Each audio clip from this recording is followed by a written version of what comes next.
অস্ট্রেলিয়ার সাবেক প্রাক্তন ক্রিকেটার রিকি পন্টিং ইদানিং খুব চর্চায় আছে।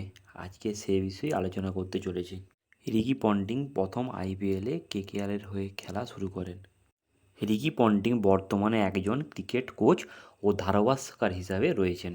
তার কোচিং কেরিয়ার বিশেষভাবে আইপিএলে দেখা যায়। তিনি 2018 সাল থেকে দিল্লি ক্যাপিটালস দলের প্রধান কোচ হিসাবে দায়িত্ব পালন করছেন।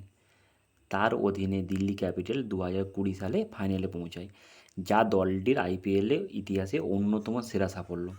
রিকি পন্টিং অস্ট্রেলিয়ার জাতীয় দলের অন্যতম সেরা অধিনায়ক ছিলেন এবং তার খেলার দক্ষতা ও কৌশলগত নেতৃত্ব তাকে কোচিংয়ে আরও প্রভাবশালী করেছে।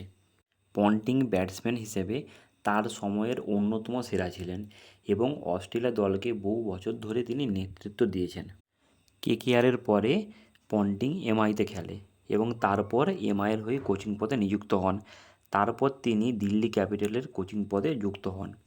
তার কোচিং পদের কেরিয়ার গ্রাফ যথেষ্ট উন্নত মানের, সে বিষয়ে কোনো সন্দেহ নেই। সৌরভ গাঙ্গুলির অধিনায়কের আমলে ইন্ডিয়া 2003 সালে ফাইনালে ওঠে, কিন্তু অন্যদিকে ছিল অস্ট্রেলিয়া এবং সেই টিমের ক্যাপ্টেন ছিল রিকি পন্টিং, যার অনবদ্য সেঞ্চুরির দৌলতে ভারত সেই ম্যাচটি হেরে যায় এবং গোটা দেশবাসীকে দ্বিতীয়বারের জন্য চ্যাম্পিয়ন থেকে বঞ্চিত করে। এবং বর্তমানে একটি ব্রেকিং নিউজ উঠে আসছে, সেটা হলো তিনি 2025 সালে আইপিএলে দিল্লি ক্যাপিটাল থেকে ইস্তফা দেবেন কোচিং পদ থেকে এবং তিনি নতুন টিমের সঙ্গে যুক্ত হতে চলেছেন। যে নতুন টিমটির নাম উঠে আসছে সেটি হলো পাঞ্জাব কিংস। এমনটাই শোনা যাচ্ছে তিনি পাঞ্জাব কিংসের হয়ে নতুন কোচিং পদে নিযুক্ত হবেন। এটা মানা যায় তিনি পাঞ্জাব কিংসের মোড় তিনি একা হাতেই ঘুরিয়ে দিতে পারেন। তিনি কোচ হিসাবে যে কোনো টিমের রণকৌশল পাল্টে দিতে পারে, এটা বলাই বাহুল্য।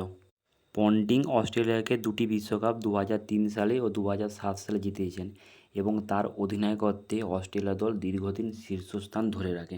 তিনি 2004 সাল থেকে 2011 সাল পর্যন্ত টেস্ট এবং ওয়ানডে উভয় ফরম্যাটেই অস্ট্রেলিয়ার অধিনায়ক ছিলেন। রিকি পন্টিং 2012 সালে আন্তর্জাতিক ক্রিকেট থেকে অবসর নেন, তবে তার ক্রিকেটের অবদান এবং দক্ষতা এখনও ক্রিকেট বিশ্বে চর্চিত। এই রকম খবর পাওয়ার জন্য আপনারা চ্যানেলে থাকুন এবং চ্যানেলে নতুন হয়ে থাকলে চ্যানেলটিকে সাবস্ক্রাইব করে রেখে পাশে থাকা বেল আইকনটি প্রেস করে দেবেন, যাতে নিত্য প্রয়োজনীয় খবর সবার আগে আপনাদের মাঝে পৌঁছে যায়। ধন্যবাদ।